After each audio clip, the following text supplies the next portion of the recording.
Hi guys, it's Tracy from TMC Coaching, and you're watching an episode of From the Garage. Now, for those of you who joined me on 2 attempts of a live version of From the Garage, I got cut off both times. So I said, forget our internet connection, let me at least record the material and I'll upload it to Facebook at this time. So let's discuss what it is that I want to relate to you, okay? Your challenging zone and your comfort zone, 2 separate things. You're not going to be challenged as much if you stay in your comfort zone. Someone once said that if you want to go somewhere fast, if you want to get there quickly, go with someone who's already been there. Where is it that you'd like to take your business? If fear was no more a factor, where would you like to take your career? You see, there's a radical difference between your sweet spot and your strength zone and remaining in your comfort zone.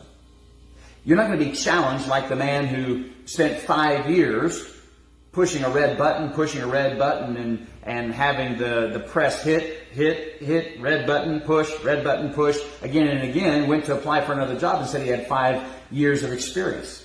When actually, how long did it take him to learn to push the red button and the press would operate? May have only took him a month. Maybe it took him a year. Then he didn't have 5 years of experience. He had 1 year of experience and 4 years of repeating that experience. That's a comfort zone. A comfort zone is something that only allows us to repeat the same experience again and again and again, and it leads to burnout. We won't say much about burnout right now, but are you getting close to it? It could be an indication that you're remaining in your comfort zone when you really, there's a cry, a desperate cry from within saying, I gotta be released. I want to break free and get into my strength zone and lead from my sweet spot and be challenged. Those who reach the highest levels of success and lead significant lives are those who are willing to choose correctly between the road less traveled, that's the unknown, and the safe path. The safe road, playing it safe in life. And I want to encourage you here with just basically 5 suggestions. The first one is this: determine what you'd love to do with your life if you knew you could not fail. You've got to answer that question. What is it that I would do if I knew I couldn't fail? It leads you to understand what you're passionate about, what's your purpose, what's your design for life. You were born to do this. What is that? Once you know that, the second thought comes into play. Realize that to remain on your current path will only ever earn you more of the same. Now that's okay so long as you like who you are, you like what you do, you enjoy all that you have, and you like who you get to share your life with. If there's something that you're discontent with, something that is in your life that I just don't like that part, then it's an indication that a new path needs to be chosen. The third thought is this: once you try something new, expect failure and opposition. Nobody gets it right the first time. Nobody is good the first time. And as Margaret Thatcher quipped, you may have to fight the same battle twice in order to win it. So get ready. A new path, new road means you have less understanding about it. Opposition is going to come in. Opportunities for you to learn because of failure is going to come, which leads me to the 4th suggestion. Learn from the loss and attempt the same thing a different way. You see, you decide this is not the path I need to be on. I need to be on this path. But as I get on that path, I'm experiencing more failures than I was if I stayed in my comfort zone. And that's the temptation, to come back to your comfort zone. Don't go back on that path. That's the safe zone. The safe zone is not going to lead you to the success and the measure of significance in your life that you truly want.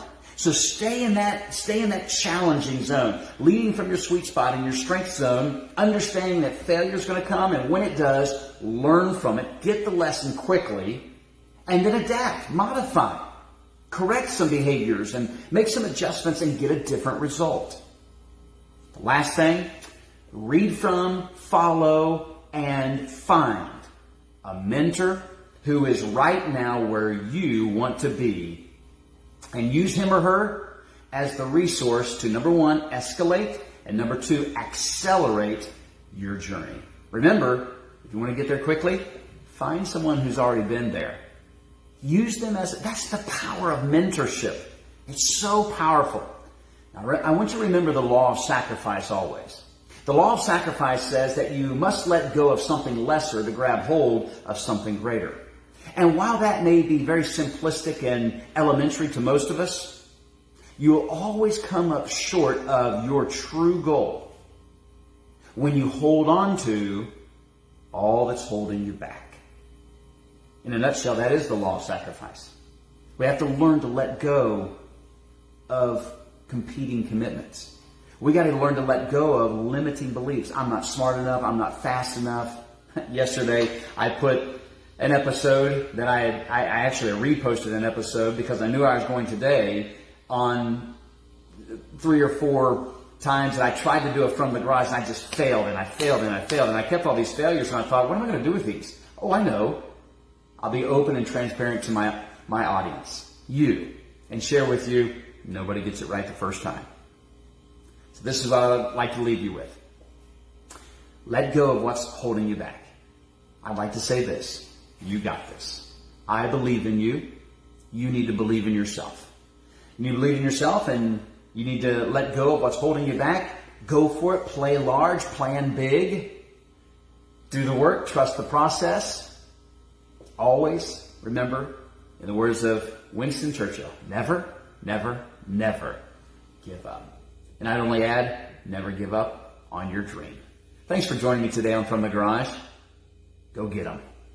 You got this. Be well.